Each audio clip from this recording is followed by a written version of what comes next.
दोस्तों, कई साथियों ने कमेंट किया था कि ट्रांसफार्मर चैप्टर को डिस्कस करिए, ट्रांसफार्मर चैप्टर के ऊपर वीडियो बनाइए। तो उन्हीं साथियों के मांग पर, क्योंकि बहुत सारे साथियों ने कमेंट किया था, इसलिए मैं यह ट्रांसफार्मर के ऊपर वीडियो लेकर के आया हूं।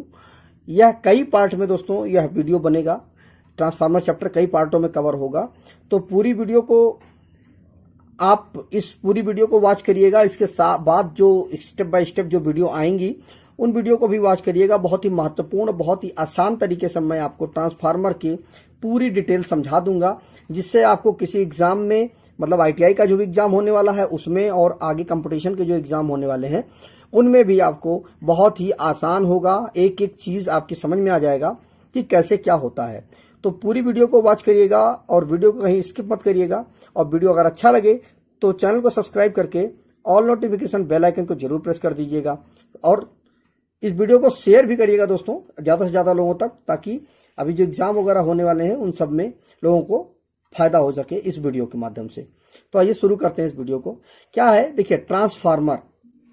इस वीडियो में हम ये चीज समझ लीजिए कि ट्रांसफार्मर क्या है, कहाँ उपयोग होता है, क्यों उपयोग होता है। बहुत सारे प्रश्न हैं ट्रांसफार्मर से संबंधित।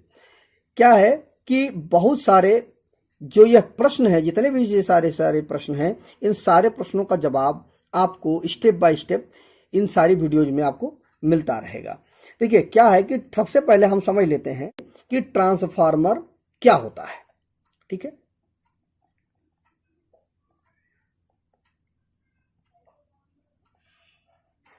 ट्रांसफार्मर, देखिए ट्रांसफार्मर क्या है।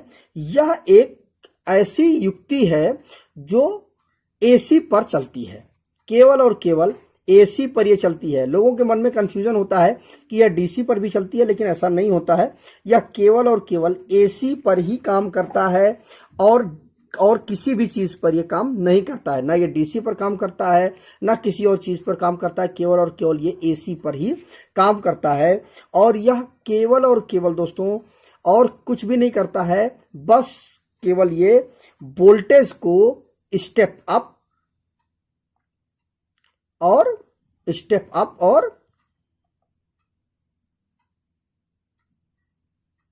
स्टेप डाउन करता है, बस और कुछ नहीं करता है दोस्तों। ठीक है, वोल्टेज को अप कर देगा, वोल्टेज को बढ़ा देगा और वोल्टेज को घटा देगा। दो ही प्रकार के काम करता है ट्रांसफार्मर हमारा। ठीक है, अब क्या है कि ये चीज समझ लेते हैं कि जो स्टेप अप और स्टेप डाउन की कंडीशन क्या होती है, यह भी हम समझ लेते हैं कि कैसे होता है स्टेप अप और कैसे होता है स्टेप डाउन। अक्सर लोगों के मन में यह प्रश्न का डाउट बना ही रहता है कि कैसे वो स्टेप अप हो जाता है और कैसे वो स्टेप डाउन हो जाता है। ठीक है, तो आइए देखते हैं। देखिए पहले हम एक ट्रांसफार्मर बना लें, उससे हम समझ जाएंगे। देखिए एक यह ट्रांसफार्मर है दोस्तों, ये देखिए ये ट्रांसफार्मर है हमारा। ठीक है, तो अब जब ट्रांसफार्मर है तो इसमें वाइंडिंग तो होगी ही होगी, बिना वाइंडिंग के तो ट्रांसफार्मर हो नहीं सकता है। तो इसमें आप सबसे पहले आप वाइंडिंग कर लीजिए। ठीक है, ये मान लीजिए ये वाइंडिंग हो गई। ठीक है, ये दोस्तों वाइंडिंग हो गई। अब देखिए क्या है कि यह जो मैं बता रहा हूं दोस्तों, यह स्टेप अप है। स्टेप अप ट्रांसफार्मर कैसे है मैं आपको अभी समझा देता हूं कि यह कैसे स्टेप अप है और यह कैसे स्टेप डाउन हो जाएगा। ठीक, देखिए क्या है कि जिस साइड में प्राइमरी होगा या जिस साइड में आप इनपुट देंगे वह प्राइमरी होगा, और जिस साइड से आप आउटपुट निकालेंगे वह सेकेंडरी होगा। ठीक है, आप यह चीज समझ लीजिए कि जिस साइड से हम सप्लाई देंगे ट्रांसफार्मर के अंदर वह प्राइमरी साइड होगा, और जिस साइड से हम सप्लाई को किसी डोमेस्टिक यूज के लिए या जिस भी उपयोग के लिए हम उस ट्रांसफार्मर का उपयोग कर रहे हैं, उस उपयोग के लिए जब हम लेके जाएंगे, जिस साइड से हम अपनी लीडों को कनेक्ट करेंगे वह हमारा सेकेंडरी साइड होगा। ठीक है, यह हो गया।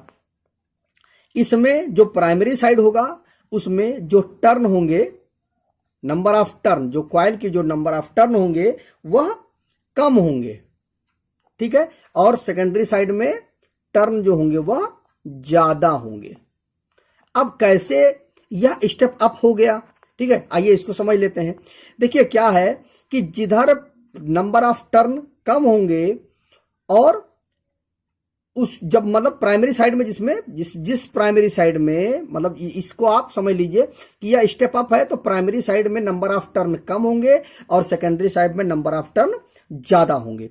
तो यह कैसे स्टेप अप हो जाएगा, देखिए मान लीजिए आपने यहां पर 11 केवी दिया, 11 केवी का आपने इनपुट दिया, ठीक, और तो ये स्टेप अप ट्रांसफार्मर है, तो यह क्या करेगा कि वोल्टेज को स्टेप अप करके आपको दे देगा, ठीक है। अब जब आप इस साइड में जब आप जो स्टेप डाउन ट्रांसफार्मर होगा उसको मैं यही बता देता हूं, लेकिन आगे भी मैं आपको समझा दूंगा कि यहां पर जब आप वोल्टेज का इनपुट देंगे तो यह जो है स्टेप डाउन ट्रांसफार्मर हो जाएगा। अब देखिए कैसे हो जाएगा, देखिए आप ये जानते हैं कि रेजिस्टेंस वोल्टेज को ड्रॉप कर देता है, रेजिस्टेंस जो होता है वो वोल्टेज को ड्रॉप कर देता है। तो जब वोल्टेज ड्रॉप हो जाएगा, अब यहां पर क्या है, नंबर ऑफ टर्न कम है तो वोल्टेज कम ड्रॉप होगा क्योंकि रेजिस्टेंस यहां पे कम होगा। तो जब रेजिस्टेंस कम होगा तो निश्चित बात है कि यह अप हो जाएगा ट्रांसफार्मर, ठीक है, या ऊपर चला जाएगा। अगर इसी को आप उल्टा कर दीजिए, ठीक है, एक दूसरा ट्रांसफार्मर आप बना लीजिए, अगर ये हमारा दूसरा ट्रांसफार्मर हो गया, ठीक है, ये मान लीजिए सेकेंडरी साइड हो गया और ये हमारा प्राइमरी साइड हो गया, यह प्राइमरी हो गया, यह सेकेंडरी हो गया, ठीक है। इसमें जो टर्न है वह ज्यादा है, इसमें टर्न जो है वो कम है, ठीक। अब इसमें देखिए क्या है कि आपने यहां पर 11 केवी दिया, अब यह 11 केवी क्या करेगा, जब यहां पे जाएगा तो चूंकि रेजिस्टेंस बहुत ज्यादा है इसलिए वोल्टेज डाउन हो जाएगा, और जब वोल्टेज डाउन हो जाएगा तो यहां पर कम ही तो वोल्टेज जाएगा, इसलिए यह स्टेप डाउन हो जाएगा, स्टेप डाउन ट्रांसफार्मर हो जाएगा। मतलब यहां पे रेजिस्टेंस डाउन हो गया, रेजिस्टेंस की वजह से वोल्टेज जो है वो ड्रॉप हो जाएगा, और जब वोल्टेज ड्रॉप हो जाएगा तो यहां पर निश्चित बात है यहां पर कम वोल्टेज जाएगा, ठीक है। अब आइए, ये चीज मुझे उम्मीद है कि आपको समझ में आ गया होगा कि स्टेप अप स्टेप डाउन में क्या होता है। स्टेप अप जब होगा आपका तो प्राइमरी साइड में आपको रेजिस्टेंस कम देना पड़ेगा, तो रेजिस्टेंस कम देंगे तो सीधी बात है आपको टर्न कम करने पड़ेंगे, तो जब टर्न कम होगा तो रेजिस्टेंस कम हो जाएगा, तो जो हमारा ट्रांसफार्मर होगा वो स्टेप अप हो जाएगा। और जिसमें आप number of turn primary side में ज्यादा कर देंगे तो वह ट्रांसफार्मर वोल्टेज को डाउन कर देगा, और जब वोल्टेज को डाउन कर देगा तो सेकेंडरी साइड में वोल्टेज कम मिलेगा, क्योंकि यहां जब वोल्टेज ही कम, यहां पर वोल्टेज ड्रॉप हो जाएगा तो यहां पर निश्चित बात है कम वोल्टेज पहुंचेगा, और जब वोल्टेज कम पहुंचेगा तो यह स्टेप डाउन ट्रांसफार्मर हो जाएगा, ठीक है। अब आइए समझ लेते हैं कि जो ट्रांसफार्मर होता है वो किस सिद्धांत पे काम करता है, ठीक है। सिद्धांत, जो सिद्धांत है इसका वह फैराडे का विद्युत चुंबक प्रेरण सिद्धांत है, या इसी को आप अन्योन प्रेरण भी बोल सकते हैं, अन्योन प्रेरण भी आप इसको बोल सकते हैं। अब क्या है विद्युत चुंबकीय प्रेरण सिद्धांत, पहले ऊपर वाले समझ लेते हैं फिर नीचे वाले समझ लेंगे। क्या है कि देखिए, यह मान लीजिए एक ट्रांसफार्मर है, ठीक है, यह ट्रांसफार्मर है दोस्तों,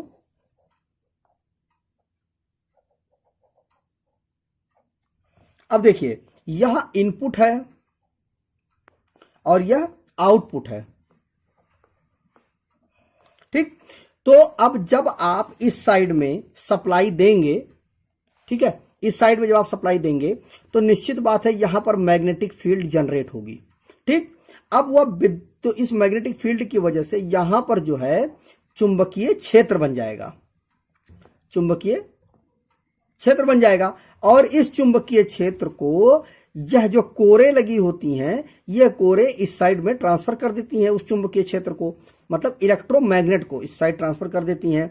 तो बस यही चीज, मतलब एक कॉइल में सप्लाई दिया गया तो उससे चुंबकीय क्षेत्र उत्पन्न हुआ, उस चुंबकीय क्षेत्र, यह चुंबकीय क्षेत्र दूसरे कॉइल में किसी माध्यम से, यह माध्यम है हमारा, इस माध्यम से यहां पर जो मैग्नेटिक फील्ड है वह पहुंच गई।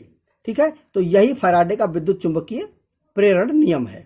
ठीक है, जो विद्युत चुंबकीय प्रेरण नियम है वो यही है कि एक साइड में आपने सप्लाई दिया, दूसरे साइड में वो सप्लाई पहुंच गई।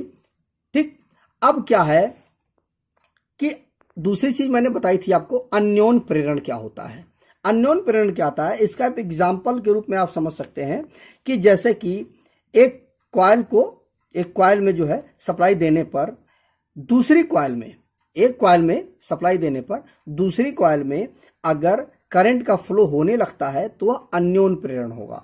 ठीक है, इसका एक छोटा सा एग्जांपल भी आप ले सकते हैं कि मान लीजिए एक व्यक्ति को करंट लगा हुआ है, करंट से ग्रसित व्यक्ति है, आपने उसको छू दिया तो आपके शरीर में भी धारा का प्रवाह होने लगेगा। जब वो धारा का प्रवाह होगा तो उसी को हम अन्योन प्रेरण बोलेंगे। ठीक है, मतलब एक के माध्यम से दूसरे में स्वतः विद्युत प्रवाहित होने लगी। ठीक है, तो इसमें भी वही चीज है कि इसमें हमने सप्लाई दिया और इसकी मैग्नेटिक फील्ड की वजह से पास में रखी हुई दूसरी कॉइल में भी चुंबकीय क्षेत्र उत्पन्न हो गया, तो इसी को हम अन्योन प्रेरण भी बोलेंगे।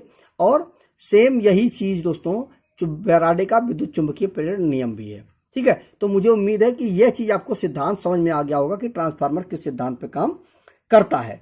ठीक है, अब कुछ चीजें, यह दोस्तों ये पूरा वीडियो जो है, यह पहला वीडियो है, यह वीडियो में मैं काफी आपको समझा दूंगा कि बेसिक है ये ट्रांसफार्मर का। इसके बाद मैं आपको समझाऊंगा कि कौन कौन से ट्रांसफार्मर होते हैं, कैसे कैसे उनका क्या सिस्टम होता है। ये तो ये बेसिक चीज है कि किस सिद्धांत पर है, कौन कौन सा ट्रांसफार्मर होता है, बेसिक एकदम मैं आपको बता रहा हूं। तो इसमें अगर मैं समअप करूं इस वीडियो को, तो लास्ट में इसको मैं बताना चाहूंगा कि जो पहला है पॉइंट है कि फैराडे के विद्युत चुंबकीय सिद्धांत पर यह ट्रांसफार्मर काम करता है, फैराडे के नियम पर। ठीक है, पहला तो यह हो गया। दूसरा मैंने बताया कि यह केवल एसी पर काम करता है। ठीक है, केवल और केवल एसी पर काम करता है, ना कि डीसी पर काम करता है। और तीसरा मैंने आपको बताया कि यह वोल्टेज को अप और डाउन करता है। ठीक, और चौथा एक चीज और समझ लीजिए कि ट्रांसफार्मर कभी भी दोस्तों केवल अप और डाउन करता है वोल्टेज को, कभी भी फ्रीक्वेंसी में कोई परिवर्तन नहीं करता है। ठीक है, तो फ्रीक्वेंसी नहीं बदलता, फ्रीक्वेंसी में यह कोई परिवर्तन नहीं करता है हमारा ट्रांसफार्मर। ठीक है, अब दोस्तों यह वीडियो यहीं पर रहने देते हैं क्योंकि काफी लंबी वीडियो हो जाएगी। अगली वीडियो में हम ट्रांसफार्मर के प्रकार पर बात करेंगे, कौन कौन से ट्रांसफार्मर होते हैं। जैसे कि एग्जांपल के लिए आदर्श ट्रांसफार्मर है, ऑटो ट्रांसफार्मर है, स्टैंडर्ड ट्रांसफार्मर है, पावर ट्रांसफार्मर है। इन सारे टॉपिकों पे हम चर्चा करेंगे। तो बहुत लंबी वीडियो ना बना करके दोस्तों, क्योंकि आप लोगों को बोरियत हो जाएगी, इसलिए मैंने काफ़ी हद तक इस वीडियो में कवर किया है। अगली वीडियो में भी मैं आपको काफ़ी हद तक कवर करके बता दूंगा कि किस ट्रांसफार्मर में क्या होता है। ये पहला वीडियो दोस्तों बेसिक का वीडियो था, तो मुझे उम्मीद है कि यह वीडियो आपको पसंद आया होगा। तो अगर वीडियो पसंद आया हो तो वीडियो को लाइक शेयर तो करिएगा ही करिएगा। चैनल को सब्सक्राइब करके ऑल नोटिफिकेशन बेल आइकन को जरूर प्रेस कर दीजिएगा। तो मिलते हैं एक नए वीडियो के साथ, और इस वीडियो को पूरा का पूरा ध्यानपूर्वक और धैर्यपूर्वक देखने के लिए आपका प्रेम पूर्वक बहुत बहुत धन्यवाद।